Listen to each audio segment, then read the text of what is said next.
Hello everyone and welcome to this new episode.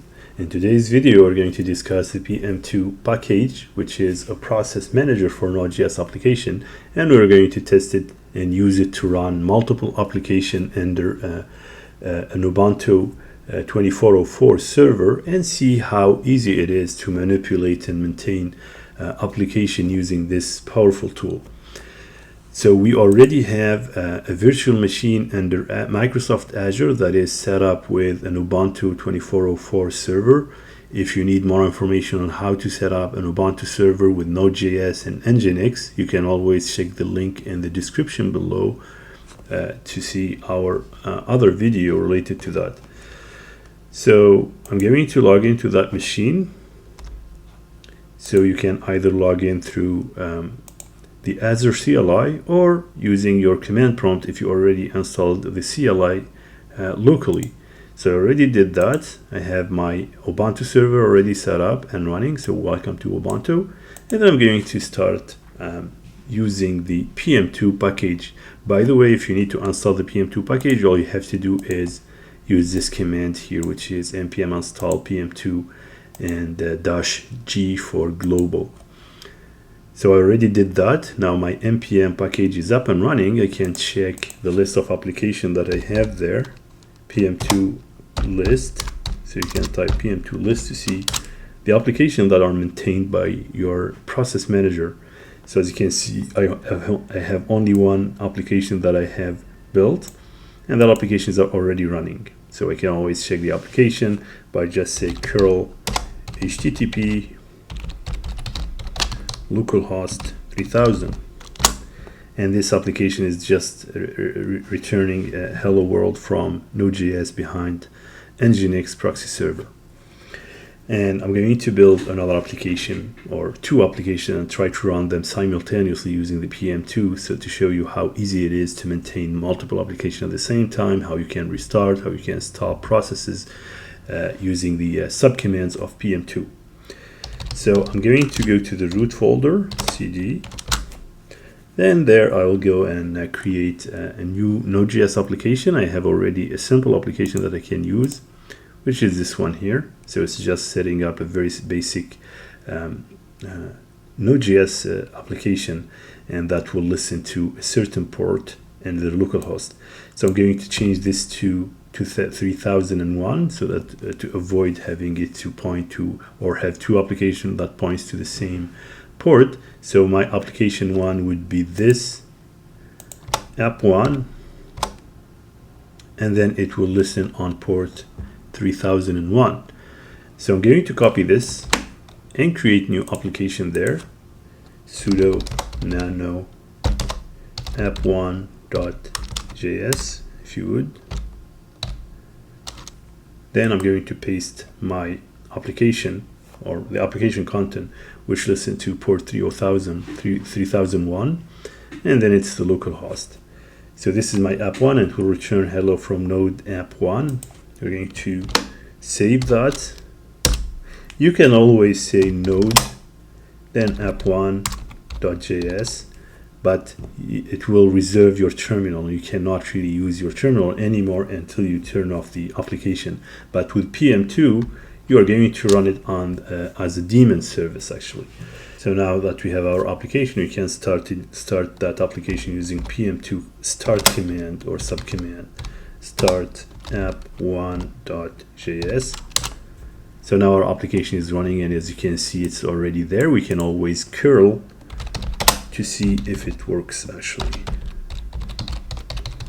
3001. So as you can see, I have hello world from my application or my app1.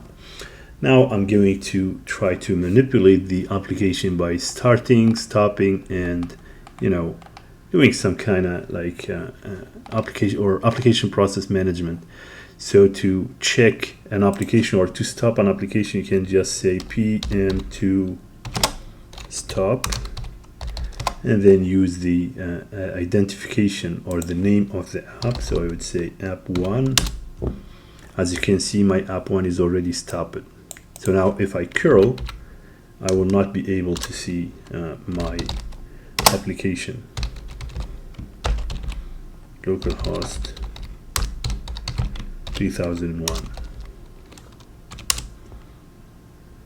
So you don't see your application because it's already stopped. Now, if you want to start the application using PM2, all you have to do is just PM2 subcommand start, then your app name, which is app1. So now my app is running, so I can always curl and see that it's actually running. You can see my application, or my first application, is up and running. So now we're going to build another application and see how we can start the other application, or how we can edit, let's say, this application and restart it. So we're going to probably try editing this application and see how we can restart it with a new modification. To do so, you just say sudo nano app1.js, and then I'm going to type version 101, let's say v10.1, just for sake of testing. Then I close that.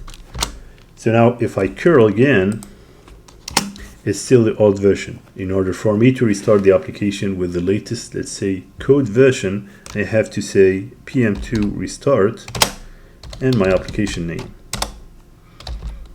app1. So now it restarted, so I can paste my curl to see that version 101 is already there, so meaning that it took into consideration my changes. Now we are going to build another application, so I'm going to clear this screen and then build another application, sudo nano app2.js. Then in there we're going to copy paste our application, and this time it will be 3002, which is the port number, and this is going to be my app2. Copy paste this into the terminal, X to Control X to save the file. Then I'm going to start that application using PM2 once again, start app2.js. So now we have 3 applications running simultaneously under the same server, and it's very easy to stop the any application at any given time. And you can always set up your PM2 to run the application in case it crashes or in case of server reboot. It's very, very basic. So now if I say curl http localhost 3002, you can always get my application up and running.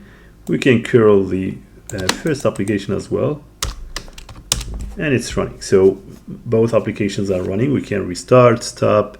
We can always say PM2 list to see all the running application or processes, and you can see the memory, you can see the CPU usage, the status, how many times it's spent, the uptime, the PID, which is process identification, mode, version, and so on.